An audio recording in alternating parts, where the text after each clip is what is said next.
आलमगीर आलम की रिहाई आज होने वाली है। 2 साल के बाद आज जेल में होगी रिहाई। 11 मई को सुप्रीम कोर्ट ने दी थी जमानत। टेंडर कमीशन मामले में हुई थी गिरफ्तारी। इस वक्त की आपको ये बड़ी खबर राज्य से बता रहे हैं। आलमगीर आलम की रिहाई आज होने वाली है। 2 साल के बाद आज जेल से रिहाई होगी। 11 मई को सुप्रीम कोर्ट ने जमानत की इजाजत दे दी थी और टेंडर कमीशन मामले में हुई थी गिरफ्तारी, जिसकी रिहाई आज होने वाली है। तो बड़ी खबर आपको इस वक्त बता रहे हैं। आलमगीर आलम की रिहाई आज होने वाली है। 2 साल के बाद आज जेल से रिहाई होगी। 11 मई को सुप्रीम कोर्ट ने इसकी इजाजत दे दी थी और आज रिहाई होने वाली है। जेल में 2 साल से बंद थे आलमगीर आलम और आज रिहाई होने वाली है। पूरा मामला क्या है वो आपको बताते हैं। करीब 32 करोड़ रुपए जब्त हुए थे आलमगीर आलम के पास से, जिसके बाद उन्हें गिरफ्तार किया गया। मई 2024 को आलमगीर की गिरफ्तारी हुई थी। तो 2 साल तक वो जेल में रहे और आज उनकी रिहाई होने वाली है। 1984 में साहिबगंज में उनका जन्म हुआ था। आपको बता दें कि आलमगीर ने बीएससी तक पढ़ाई की थी। आलमगीर कौन है उनके बारे में आपको जानकारी दे रहे हैं। वो मंत्री भी थे। कांग्रेस से 4 बार चुनाव वो जीत चुके थे। चलिए खबर अब आपको गिरिडीह से बताते हैं, जहां जमुआ थाने से महज 200 मीटर की दूरी पर अपराधियों ने एक चावल व्यवसायी को निशाना बनाया है। जानकारी के मुताबिक जमुआ निवासी बंशी साव अपने दुकान को बंद कर अंदर मौजूद थे और इसी दौरान कुछ लोगों ने चावल खरीदने के बहाने दुकान खुलवाया। जैसे ही उन्होंने शटर खोला, 2 नकाबपोश अपराधी अंदर घुस गए और शटर अंदर से ही बंद कर दिया। अपराधियों ने बंशी साव के साथ बेरहमी से पहले तो मारपीट की, उसके बाद व्यापारी को देने के लिए रखे करीब 50,000 रुपए भी उनके पास से लूट लिए गए। इतना ही नहीं, उनकी पत्नी के गले से सोने की चेन की भी छिनताई कर ली गई। उनकी पत्नी ने जो सोने की चेन पहनी थी उसे भी छीन लिया अपराधियों ने और पीछे के दरवाजे से वहां से फरार हो गए। घटना की जानकारी मिलने पर पुलिस मौके पर पहुंची और मामले की छानबीन अब की जा रही है। बदमाशों के लगातार बढ़ते हौसलों के कारण व्यापारियों में अब खौफ है, साथ ही पुलिस के खिलाफ गुस्सा भी है। 8:15 बजे के लगभग 2 अज्ञात व्यक्ति आया और हमको पहले फ़ोन किया। फ़ोन करने के बाद हम फ़ोन नहीं उठाए, तब तक वो शाटर घबराने लगा। बोला 2 पैकेट चावल लेंगे। उसके बाद शाटर हम खोले। शाटर खोलने के बाद 2 अज्ञात व्यक्ति अंदर घुस गया और अंदर घुसने के बाद अंदर घुसने के बाद हमको मारपीट, शाटर हटा दिया और फिर हमको मारपीट करना लगा। 50,000 रुपया मेरे पास था, 50,000 रुपया ले लिया। बहुत मारपीट किया। और ज्यादा जानकारी के साथ न्यूज़ 18 संवाददाता एजाज अहमद हमारे साथ फोन लाइन पर इस वक्त जुड़ चुके हैं। एजाज, अपराधियों का हौसला इस वक्त बुलंद नजर आ रहा है और खासकर व्यवसायियों को बार बार टारगेट किया जा रहा है। आखिर अपराधी इनके दुकान को निशाना क्यों बनाए? क्या क्या चोरी की गई? क्या कुछ जानकारी है? फिलहाल अपडेट क्या है? दरअसल गिरिडीह जिले के जमुआ थाना क्षेत्र से जो ये मामला आया है कि व्यवसायियों के साथ जो घटनाएं लगातार घट रही है, पहली बार नहीं है। इससे पहले भी कई बार जो ज्वेलरी के जो कारोबार हैं उनके साथ भी इस तरह की घटना घट चुकी है और इस बार बीते रात्रि जो चावल व्यवसायी बंसी साव के साथ घटना घटी है वो दुर्भाग्यपूर्ण है। हालांकि पुलिस अपने स्तर से जांच पड़ताल कर रही है। पुलिस क्योंकि जिस तरह से लगातार पुलिस दावा कर रही है कि इस तरह के अपराध पे लगाम लगेगा और लगाम लगाया जा रहा है, कार्रवाई की जा रही है, बावजूद अपराध दिन ब दिन बढ़ते जा रही है और कहीं ना कहीं व्यवसायियों में एक खौफ का माहौल है। लोग शाम होते ही दुकान बंद कर देते हैं। बंद करने के बावजूद ये घटना घटी है। तो फिलहाल ये लगातार मामला उठ रहा है, जनप्रतिनिधि उठा रहे हैं और आम जो जनता है वो भी पुलिस प्रशासन पर सवाल उठा रहे हैं कि आज अगर व्यवसायी ही सुरक्षित नहीं है तो आम जनता की क्या? एजाज, व्यवसायियों को लेकर के क्या पुलिस ने कोई सुरक्षा व्यवस्था स्पेशल तौर पर की है? क्योंकि लगातार खासकर अगर हम झारखंड की बात करें तो व्यवसायियों को ही निशाना बनाया जा रहा है। बिल्कुल, ये लगातार निशाना व्यवसायियों को बनाया जा रहा है और कई बार व्यवसायियों ने इसकी शिकायत पुलिस प्रशासन को भी की है। बावजूद अब तक उस तरह की सुरक्षा व्यवस्था मुहैया नहीं कराया गया है। जाहिर सी बात है कि जहां पे चोरी हुई है आसपास सीसीटीवी कैमरा जरूर लगा होगा, तो ऐसे में क्या पुलिस को कोई सबूत मिले हैं कि कितने की संख्या में अपराधी थे, कौन थे, या पुलिस की कार्रवाई कहां तक पहुंची है? हालांकि जिस जगह पे घटना घटी है वहां पे सीसीटीवी कैमरा तो नहीं लगा था, लेकिन उसके अगल बगल जो आवास थे, घर थे, दुकान थे, उसमें सीसीटीवी कैमरा लगा है। उन तमाम सीसीटीवी कैमरे को पुलिस प्रशासन के द्वारा खंगाला जा रहा है।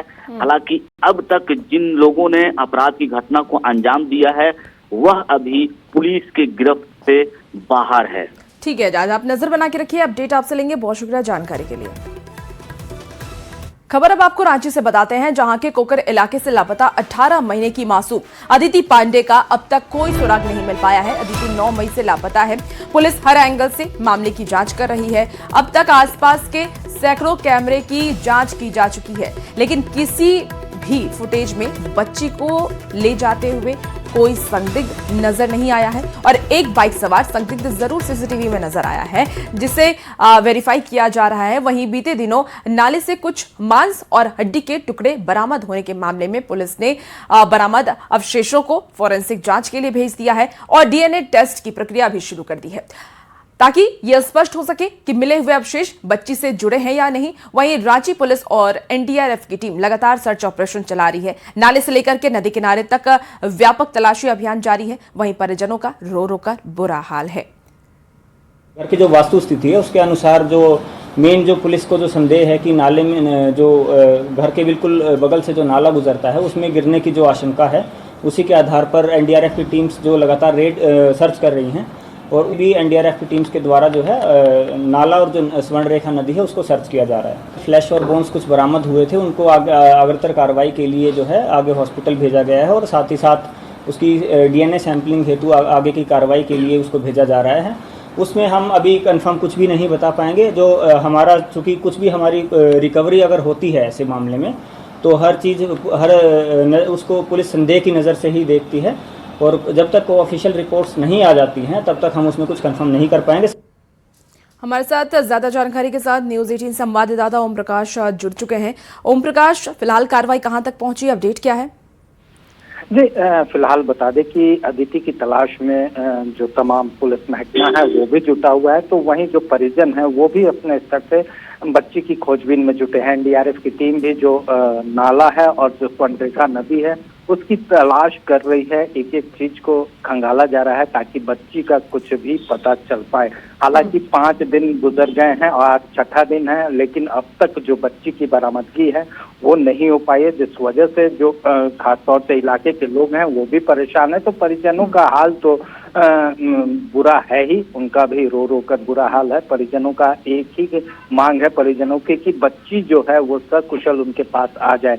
बता दें कि पुलिस ऐसी आशंका है कि बच्ची शायद नाले में गिरी हो, जिस वजह से नाले और नदी को खंगाला जा रहा है, लेकिन दूसरी तरफ परिजनों की माने तो उनका कहना है कि बच्ची नाले में गिरे नहीं है। वहीं दूसरी तरफ एक जो सीसीटीवी सर्विलांस है उसे भी पूरी तरह से खंगाला गया। अभी तक 2 जीबी जो मतलब कि 2000 जीबी जो सीसीटीवी कैमरे की फुटेज है उसे खंगाला जा चुका है, लेकिन अब तक बच्ची का कोई भी सुराग नहीं मिल पाया। वहीं एक बाइक सवार जो संदिग्ध जिस पर आशंका व्यक्त की गई थी उसे भी पुलिस के द्वारा छानबीन की गई, उससे भी पूछताछ की गई, लेकिन उसकी भी भूमिका जो है वो नदारत निकली है। ठीक है ओम प्रकाश, आप नजर बना के रखिए और कुछ अपडेट होगा आपसे फिर से जुड़ने की हम कोशिश करेंगे। बहुत शुक्रिया फिलहाल जानकारी के लिए। तो देखिए अदिति फिलहाल नहीं मिली है और लगातार जांच की जा रही है। फॉरेंसिक जांच के लिए भी भेज दिया गया, डीएनए टेस्ट भी किया जाएगा। देखना होगा कि अदिति कब तक मिलती है, आखिर कहां गई अदिति।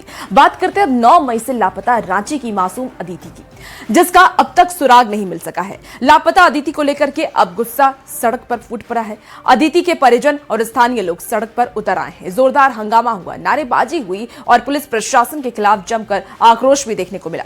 अब सवाल ये उठ रहा है कि आखिर अदिति गई तो गई कहां? पुलिस अब तक कोई ठोस सुराग क्यों नहीं ढूंढ पा रही है? रिपोर्ट आपको दिखाते हैं।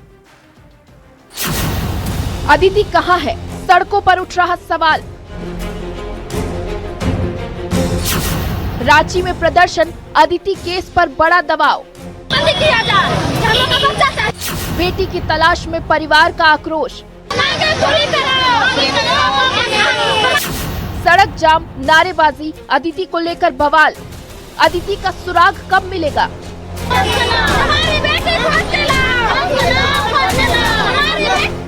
रांची की सड़कों पर गुस्सा, हाथों में पोस्टर, आंखों में चिंता और दिल में एक ही सवाल, अदिति कहाँ है?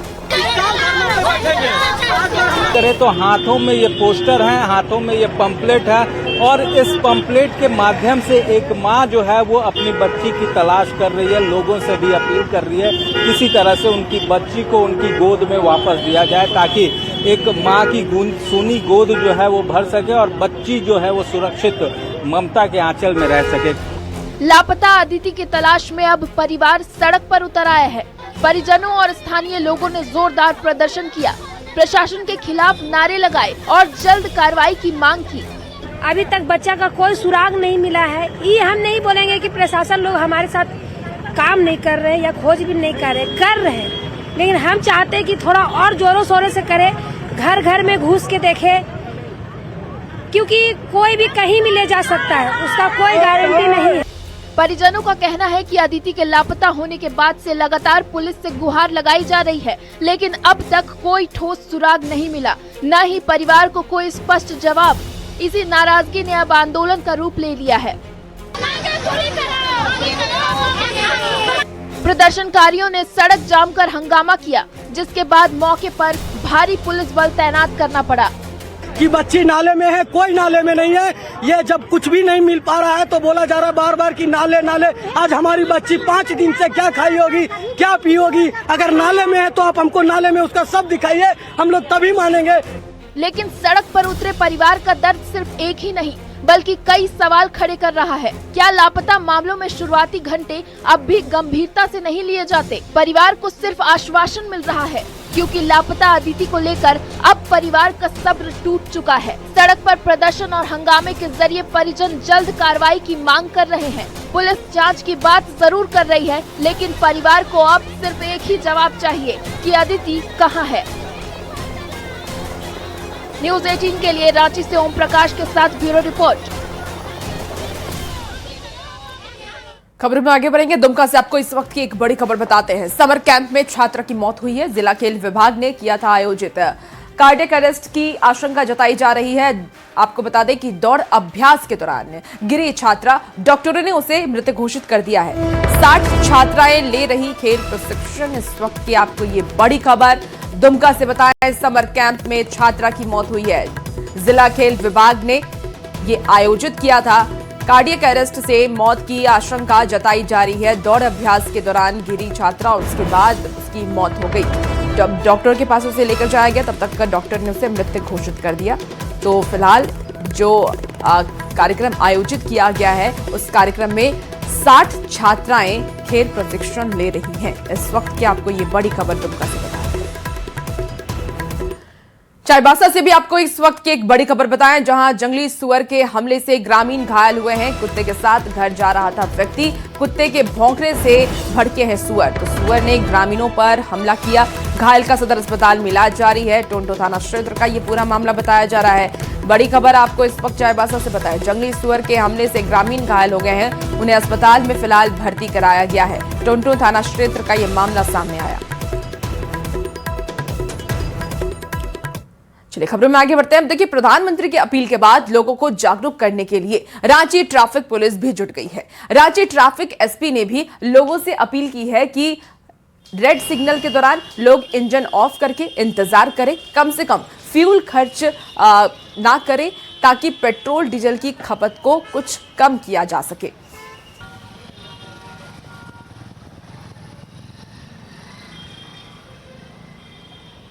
देखिए, प्रधानमंत्री की तरफ से ये अपील की गई कि कम से कम पेट्रोल और डीजल की खपत की जाए, पब्लिक ट्रांसपोर्ट का ज़्यादा यूज़ किया जाए। ऐसे में हर तरफ प्रधानमंत्री की अपील का असर देखने को मिल रहा है। अब रांची ट्रैफिक एसपी ने भी लोगों से अपील की है कि रेड लाइट सिग्नल अगर हो तो वहाँ पर गाड़ी बंद कर दें। समस्त झारखंड वासियों और रांची वासियों से यही निवेदन रहेगा, प्रार्थना है उनसे कि प्रूडेंट व्हीकल का यूज़ करें। अगर टू व्हीलर से आपका काम चल सकता है तो फिर फोर व्हीलर से घर से बाहर ना निकलें। अगर आप कार पूलिंग का कॉन्सेप्ट यूज़ कर सकते हैं तो इस तरह के कॉन्सेप्ट इनोवेटिव तरीक़ों को उपयोग करें, और जितना कम आप जितना मिनिमाइज़ कर सकते हैं आपके वेस्टफुल एक्सपेंडिचर, खासकर से व्हीकल्स और ट्रांसपोर्टेशन पे, तो उससे आपका भी आर्थिक जो के ऊपर प्रभाव पड़ता है वो भी कम होगा, और साथ ही जो राज्य सरकार और जो सेंट्रल गवर्नमेंट के ऊपर भी जो प्रभाव पड़ता है, जो सब्सिडी का बर्डन पड़ता है, वो भी कम पड़ेगा। चलिए बात अब मौसम की कर लेते हैं। तो देखिए, राजधानी रांची में मौसम में बदलाव का दौर जारी है। मौसम विभाग ने 19 मई तक तेज हवा, ठंडा और बारिश की संभावना को लेकर के येलो अलर्ट जारी किया है। वहीं आंधी और तेज बारिश की वजह से लोगों का जनजीवन प्रभावित है। तेज हवाओं, ठंडा और बारिश की वजह से कई पेड़ टूट चुके हैं, तो वहीं कई इलाकों में बिजली व्यवस्था भी प्रभावित हुई है। 15 मई को गोड्डा, साहिबगंज, पाकुड़, दुमका, देवघर, जामताड़ा और गिरिडीह के ऑरेंज अलर्ट जारी किया गया है। रांची समेत झारखंड भर में मौसम का मिजाज बदला हुआ है, और ये मौसम का मिजाज करीब 19 मई तक बदले रहने की संभावना है।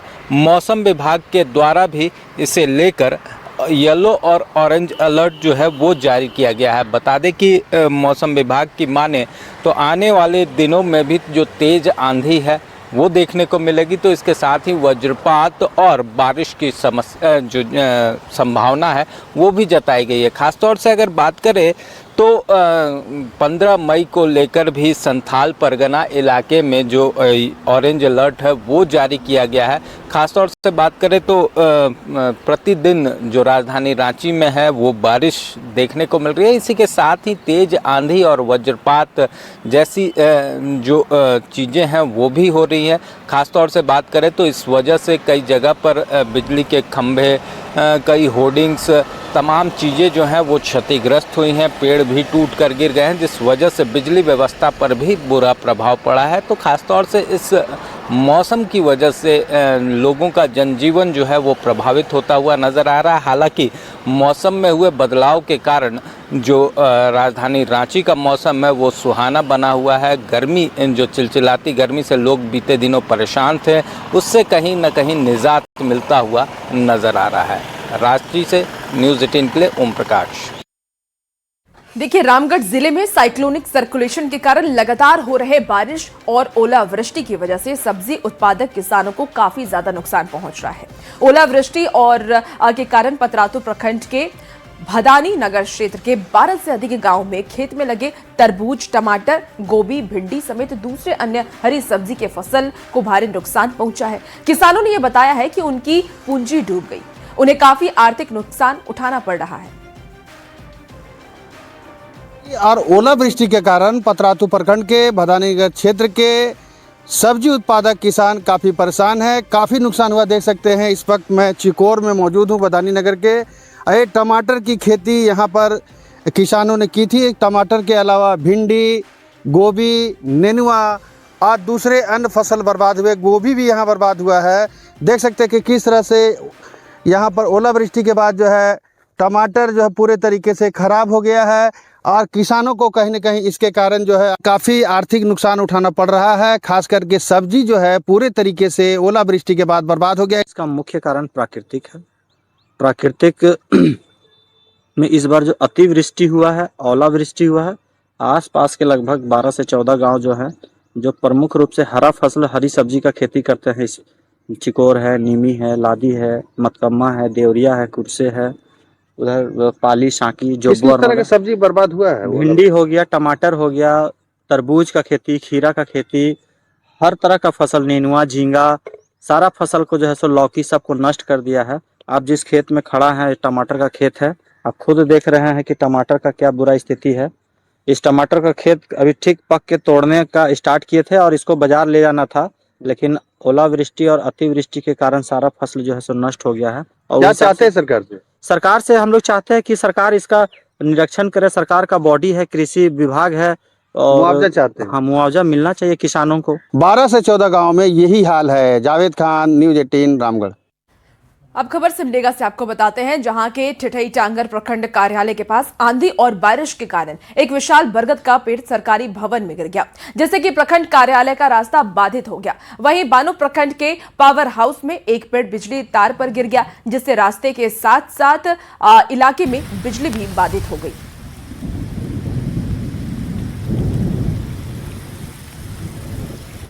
और देखिए, रांची में लगातार बारिश और ठंडी हवाओं से मौसम सुहाना बना हुआ है, तो वहीं तबाही का मंजर भी देखने को मिल रहा है। चकधरपुर में मुख्य सड़क पर आंधी के दौरान रुके एक कार के ऊपर पेड़ टूटकर गिर गई, जिससे कि गाड़ी क्षतिग्रस्त हो गया। हालांकि चालक पेड़ की चपेट में आने से बाल बाल बच गया। वहीं चाईबासा के गितीडिपी में भी मुख्य सड़क पर एक कार के ऊपर पेड़ टूटकर गिरने से गाड़ी क्षतिग्रस्त हो गई। हादसे में गाड़ी में सवार व्यक्ति को चोट लगी है। स्थानीय के मुताबिक आपको बता दें कि जो वहां पर लोग मौजूद थे, उन्होंने किसी तरीके से पेड़ को हटाया और उस इंसान की मदद की जो गाड़ी के अंदर फंसा था, उन्हें बाहर निकाला।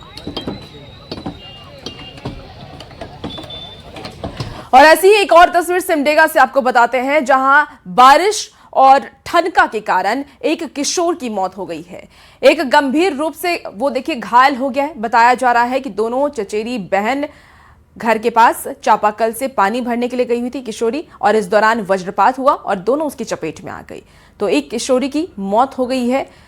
बताया जा रहा है कि सिमडेगा से ये खबर है, बारिश और भारी ठनका के कारण ये किशोरी की मौत हुई।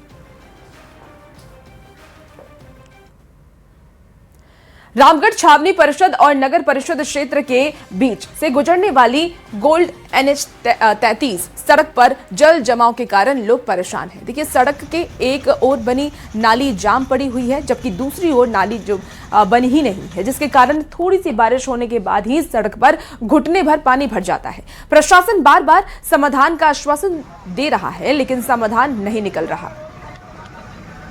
NH 33 पर जल जमाव की स्थिति किस तरह से लोगों को परेशान कर रही है, दृश्य से इन तस्वीरों को देख करके साफ समझा जा सकता है। ये ओल्ड NH 33 है, जो रामगढ़ शहर को सीधे राजधानी से जोड़ती है। उस तरफ की बात करें तो छावनी परिषद और नगर परिषद के बीच का ये सड़क है, जहां पर नाली का निर्माण तो कराया गया है, लेकिन नालियां जाम हो गई, जिसके कारण जो है पानी सड़क पर भर गया है, जिसके कारण रास्ते का पता नहीं चलता है। कई घरों में पानी घुस जाता है। यहाँ के लोगों ने बताया कि थोड़ी सी बारिश होने के बाद भी इसी तरह की स्थिति उत्पन्न हो जाती है, जिसके कारण उन्हें परेशानियों का सामना करना पड़ता है। यही है कि घर में पानी चल जाता है, रोड में पानी जमा है, पब्लिक लोग कितना यहाँ गिर पड़ जाता है, यहाँ कोई सुनवाई नहीं है। रोड बोलता है कि टेंडर हो गया है, अब बनेगा, कहाँ बन रहा है? रोड नहीं बन रहा है। तो आप लोग को बारिश में भी दिक्कत होती है? बहुत दिक्कत, पानी ढूक जाता है दुकान में, घर में। हाँ, अभी तो पूरा बरसात भी नहीं आया हुआ है, जबकि ऐसी स्थिति पूरे रामगढ़ की हो गई है। यहाँ पूरी तरह से छावनी परिषद पूरी तरह से यहाँ फेलियर है। रोज हम लोग इस रास्ते से आना जाना होता है, बाइक वाले लोग को छीटा पड़ता है और गाली हम लोग को सुनना पड़ता है। जो पूरी यहाँ छावनी परिषद पूरी फेलियर। ऐसे में लोग यहाँ पर थोड़ी सी बारिश होने के बाद जो है इसी तरह से उन्हें परेशानी झेलनी पड़ती है। जावेद खान, न्यूज़ 18, रामगढ़।